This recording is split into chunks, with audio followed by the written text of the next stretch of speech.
ಬಿವೈಬಿ ಬದಲಾವಣೆ ಚರ್ಚೆಗೆ ಈಗ ಬ್ರೇಕ್ ಬೀಳುತ್ತಾ ಎಂಬ ಪ್ರಶ್ನೆ ಸದ್ಯಕ್ಕಂತೂ ಮೂಡ್ತಾ ಇದೆ.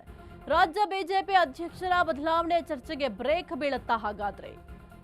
ರಾಜ್ಯ ಬಿಜೆಪಿ ಅಧ್ಯಕ್ಷರ ಬದಲಾವಣೆ ಕುರಿತು ಸಾಕಷ್ಟು ಚರ್ಚೆಯಾಗ್ತಾ ಇತ್ತು. ಈ ಒಂದು ಚರ್ಚೆಗೆ ಬ್ರೇಕ್ ಬೀಳುತ್ತಾ?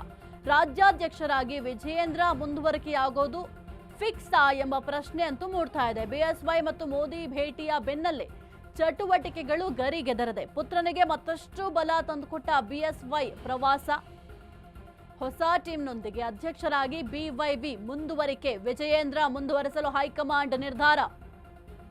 ಈ ಒಂದು ವಿಚಾರ ಬಹಳ ಚರ್ಚೆ ಆಗ್ತಾ ಇತ್ತು ಬಿಜೆಪಿಯಲ್ಲಿ. ಯಾವ ರೀತಿ ಕಾಂಗ್ರೆಸ್ನಲ್ಲಿ ಪವರ್ ಶೇರಿಂಗ್ ವಿಚಾರ ಚರ್ಚೆ ಆಗ್ತಾ ಇತ್ತು, ಅದೇ ರೀತಿ ಈ ಒಂದು ವಿಚಾರ ಕೂಡ ಬಹಳ ಚರ್ಚೆ ಆಗ್ತಾ ಇತ್ತು. ಬಿವೈಬಿ ಬದಲಾವಣೆ ಮಾಡಬೇಕು ಎಂಬ ಚರ್ಚೆ ಸಾಕಷ್ಟು ನಡೀತಾ ಇತ್ತು. ಇದರ ನಡುವೆ ಈಗ ಹೈಕಮಾಂಡ್ ಕೂಡ ಈ ಒಂದು ಬದಲಾವಣೆ ಚರ್ಚೆಗೆ ಬ್ರೇಕ್ ಹಾಕ್ತಂತೆ ಕಾಣ್ತಾ ಇದೆ. ರಾಜ್ಯಾಧ್ಯಕ್ಷರಾಗಿ ವಿಜಯೇಂದ್ರ ಮುಂದುವರಿಯುವ ಎಲ್ಲಾ ರೀತಿಯ ಸಾಧ್ಯತೆಗಳು ಕೂಡ ಕಾಣಿಸ್ತಾ ಇದೆ.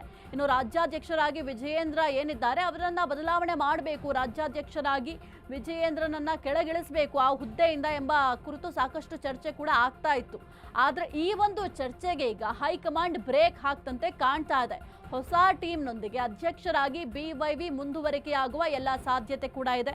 ಇನ್ನು ವಿಜಯೇಂದ್ರ ಮುಂದುವರೆಸಲು ಹೈಕಮಾಂಡ್ ಕೂಡ ನಿರ್ಧಾರವನ್ನ ಮಾಡದಂತೆ ಕಾಣ್ತಾ ಇದೆ. ನೂತನ ಮಂಡಲ ಅಧ್ಯಕ್ಷರು, ಜಿಲ್ಲಾ ಪದಾಧಿಕಾರಿಗಳ ನೇಮಕ ಮಾಡಲಾಗುತ್ತೆ. ಈ ಕುರಿತು ಹೆಚ್ಚಿನ ಮಾಹಿತಿ ನೀಡ್ತಾರೆ ನಮ್ಮ ಪ್ರತಿನಿಧಿ ವಿವೇಕ್. ಬಿವೈಬಿ ಬದಲಾವಣೆ ಕುರಿತು ಸಾಕಷ್ಟು ಚರ್ಚೆಗಳು ಆಗ್ತಾ ಇತ್ತು.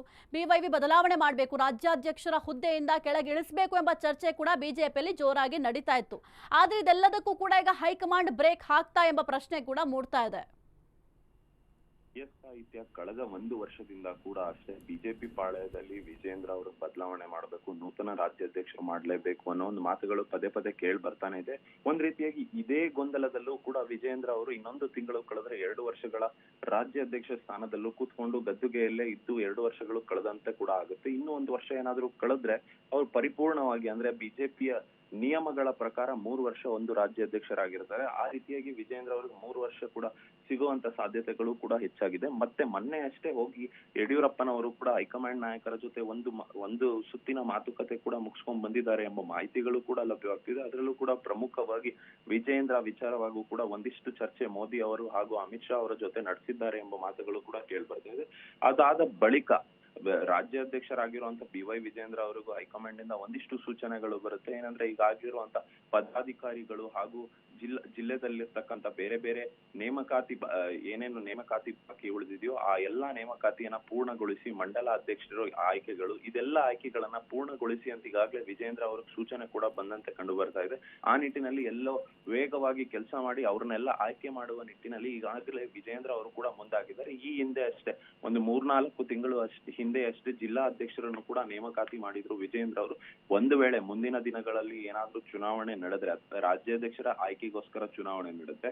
ಈಗಾಗಲೇ ಏನು ಜಿಲ್ಲಾಧ್ಯಕ್ಷರ ಎಲ್ಲಾ ಆಯ್ಕೆಗಳು ನಡೆದಿದೆ. ಅವರೆಲ್ಲರೂ ಕೂಡ ಒಂದ್ ರೀತಿಯಾಗಿ ವಿಜಯೇಂದ್ರ ಫೇವರ್ ಆಗಿ ಇದ್ದು ವಿಜಯೇಂದ್ರನ್ಗೆ ವೋಟ್ ಹಾಕುವಂತ ಸಾಧ್ಯತೆಗಳು ಕೂಡ ಹೆಚ್ಚಿದೆ. ಈಗ ಮುಂದಿನ ದಿನಗಳಲ್ಲಿ ಏನಾದ್ರೂ ಹೊಸ ಮಂಡಲ ಅಧ್ಯಕ್ಷರು ಕೂಡ ವಿಜಯೇಂದ್ರ ಅವರೇ ಏನಾದ್ರೂ ಆಯ್ಕೆ ಮಾಡಿದ್ರೆ, ಮತ್ತೆ ಚುನಾವಣೆ ಏನಾದ್ರೂ ನಡೆದ್ರೆ, ರಾಜ್ಯಾಧ್ಯಕ್ಷರ ಆಯ್ಕೆಗೆ ಚುನಾವಣೆ ಏನಾದ್ರೂ ನಡೆದ್ರೆ ಅವರೆಲ್ಲರೂ ಕೂಡ ವಿಜಯೇಂದ್ರ ಪರವಾಗಿ ನಿಲ್ಲುವಂತ ಒಂದಿಷ್ಟು ಲೆಕ್ಕಾಚಾರದಲ್ಲೂ ಕೂಡ ವಿಜಯೇಂದ್ರ ಅವರಿದೆ. ಅದೇ ನಿಟ್ಟಿನಲ್ಲಿ ಹೈಕಮಾಂಡ್ ಕೂಡ ವಿಜಯೇಂದ್ರ ಅವರಿಗೆ ಆಯ್ಕೆ ಮಾಡೋದಕ್ಕೆ ಕೂಡ ಮುನ್ನೆಲೆಗೆ ಬಿಟ್ಟಿದ್ದಾರೆ. ಸಾಹಿತ್ಯ ನಿಮ್ಮೆಲ್ಲ ಮಾಹಿತಿಗಾಗಿ